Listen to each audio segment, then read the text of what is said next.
TF1 programme la nouvelle saison de The Voice depuis le 25 février dernier avec de tout nouveaux coachs. Big Flo et Oli ont débarqué, Zazie a fait son retour, tandis que Vianney et Amel Bent sont restés en place. Alors que le retour de l'émission phare de la Une réalise de très bons scores, Gala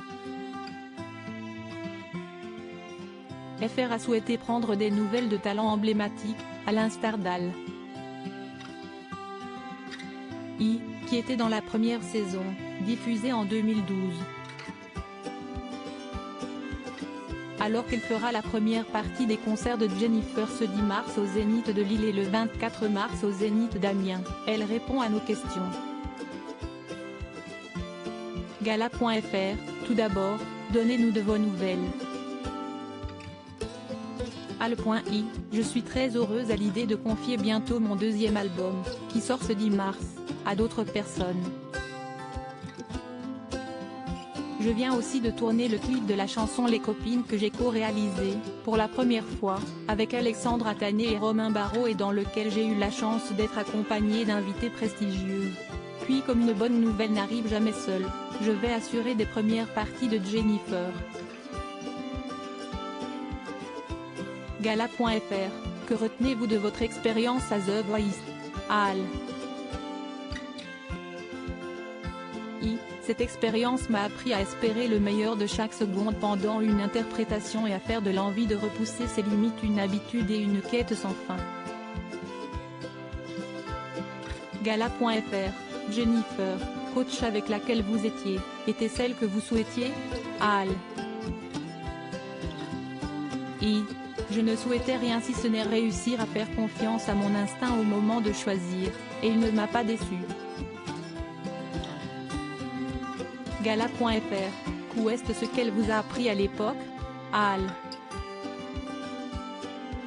I, Jennifer m'a toujours conforté dans l'idée d'utiliser ma fragilité comme un super pouvoir.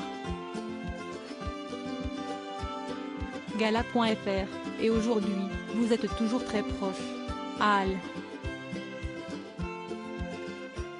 I, oui, on s'écrit et on se croise plutôt souvent en ce moment.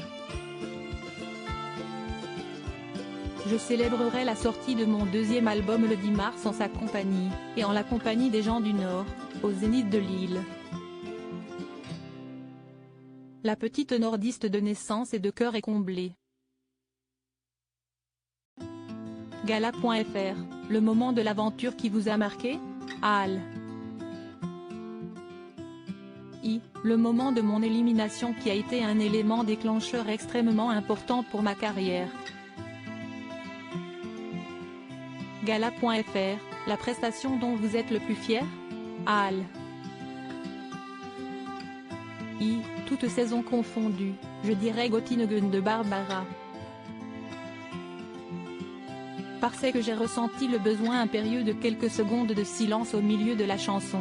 C'était un grand risque que j'ai pris sans le calculer, à l'instant T, et qui aurait pu mettre en péril ma prestation.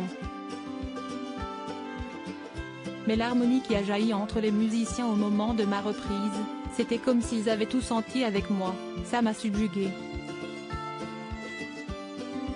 Gala.fr, à l'époque, quelle est la première chose que vous avez faite quand l'émission s'est terminée pour vous? Al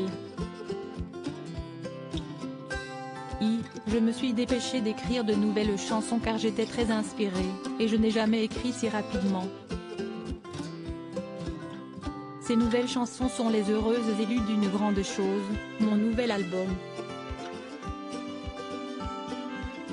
Gala.fr, comment avez-vous géré la notoriété? Al I, je suis quelqu'un de très solitaire et d'obnubilé par son travail, la notoriété m'a donné la chance de me sentir soutenu et lié à d'autres dans cet exercice.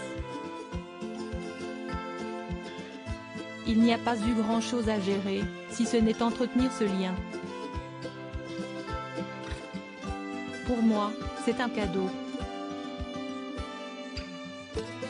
Gala.fr, si c'était à refaire? Al I, Je suis très soulagée qu'il soit impossible de réécrire le passé, car si c'était possible, j'y perdrais certainement tout mon présent et mon avenir, en lesquels je crois et qu'il faut que j'investisse. Gala. FR, The Voice, ça vous a ouvert énormément de portes? Al. The Voice, ça m'a ouvert des portes, des fenêtres, et une jolie boîte à souvenirs. Une grande chose, le nouvel album d'Al. Est disponible ce vendredi 10 mars 2023. Crédit photo, capture écran, YouTube.